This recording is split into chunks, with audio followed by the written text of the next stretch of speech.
अस्सलामुअलैकुम everyone, I hope you all are fine and praised by the grace of almighty Allah. तो आज के इस वीडियो में हम एलसीएम एंड एचसीएफ एक साथ फाइंड आउट करना सीखेंगे 25, 50 एंड 75 का बाय प्राइम फैक्टराइजेशन मेथड। इस मेथड में हमारे पास यहाँ दो या दो से ज़्यादा जितनी भी वैल्यूज़ हों, सबसे पहले हम उनके अलग अलग प्राइम फैक्टर्स फाइंड आउट करते हैं। इस वक्त हमारे पास 3 वैल्यूज़ हैं, तो सबसे पहले हम उनको इस तरह लिखेंगे। फर्स्ट वैल्यू है 25, सेकेंड वैल्यू है 50 और थर्ड एंड लास्ट वैल्यू है हमारे पास 75। अब जब भी हम किसी वैल्यू के प्राइम फैक्टर्स फाइंड आउट कर रहे होते हैं तो उसे हमें प्राइम नंबर से ही डिवाइड करना होता है और कम्प्लीटली डिवाइड करना होता है जब तक कि हमारे पास 1 ना आ जाए। प्राइम नंबर्स कौन से नंबर्स होते हैं? वो नंबर जो सिर्फ और सिर्फ दो ही टेबल्स में आते हैं, एक अपने और दूसरे 1 के, वो कहलाते हैं प्राइम नंबर। जैसे कि 2, 3, 5, 7 और यहाँ मैंने आपको कुछ प्राइम नंबर्स की एग्जाम्पल्स दी हैं। ठीक है, ये तमाम प्राइम नंबर्स हैं जो सिर्फ और सिर्फ दो ही टेबल्स में आते हैं, एक अपने और दूसरे 1 के, तीसरे किसी टेबल में ये नहीं आते। सबसे स्मॉलेस्ट प्राइम नंबर 2 है और हमें 2 से स्टार्ट लेना होता है। 2 का डिविजिबिलिटी रूल है कि अगर किसी वैल्यू के लास्ट में इवन नंबर या फिर 0 तो वैल्यू 2 से कम्प्लीटली डिवाइड हो सकती है। लेकिन यहाँ पर फर्स्ट वैल्यू 25 है, लास्ट में ऑड नंबर है, इसलिए ये वैल्यू 2 से डिवाइड नहीं हो सकती। 2 के बाद जो नेक्स्ट प्राइम नंबर है वो है 3 और 3 का डिविजिबिलिटी रूल है कि एक वैल्यू में जितने डिजिट्स हैं अगर हम उनको प्लस करें, जैसे अगर हम 2 + 5 करें तो वो बनेगा 7। 7 3 का मल्टीपल नहीं है, इसलिए ये वैल्यू 3 से डिवाइड नहीं हो सकती। 3 के बाद जो नेक्स्ट प्राइम नंबर है वो है 5, तो हम 5 से चेक करेंगे। 5 का डिविजिबिलिटी रूल है कि अगर किसी वैल्यू के लास्ट में 5 या फिर 0 तो वैल्यू 5 से कम्प्लीटली डिवाइड हो सकती है, तो इसे हम 5 से डिवाइड करेंगे क्योंकि 5 के टेबल में 25 आता है 5 पे और 5 को यहाँ में 5 से ही डिवाइड करना है क्योंकि 5 के टेबल में 5 आता है 1 पे। अब हमारे पास 50 है, इसके लास्ट में 0 है। मैंने अभी आपको 2 का डिविजिबिलिटी रूल बताया है कि अगर किसी वैल्यू के लास्ट में इवन नंबर या फिर 0 हो तो वो वैल्यू 2 से कम्प्लीटली डिवाइड हो सकती है, तो इसे हम 2 से डिवाइड करना स्टार्ट करेंगे।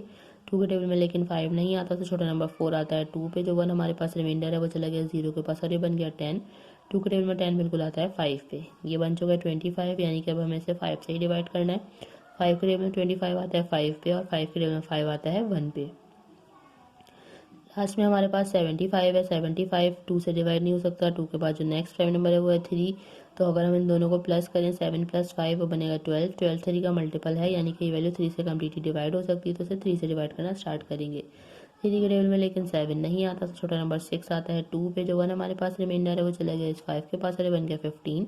3 के टेबल में 15 बिल्कुल आता है 5 पे। ये बन चुका है 25। अब हमें इसे 5 से ही डिवाइड करना है क्योंकि 5 के टेबल में 25 आता है 5 पे और 5 के टेबल में 5 आता है 1 पे।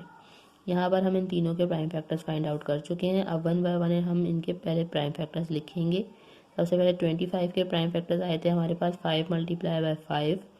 50 के प्राइम फैक्टर्स हमारे पास आए हैं 2 × 5 × 5 और लास्ट में 75 के प्राइम फैक्टर्स आए हैं हमारे पास 3 × 5 × 5।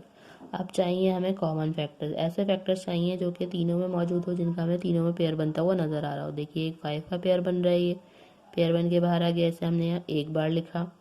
ठीक है, उसके अलावा हमें एक और 5 का पेयर बनता हुआ नज़र आ रहा है, पेयर बन के बाहर आ गया, इसे भी हमने यहाँ एक बार लिखा। उसके अलावा हमें और कोई पेयर बनता हुआ नज़र नहीं आ रहा, तो हमें इसका हाईएस्ट कॉमन फैक्टर जो है वो पता चल चुका है।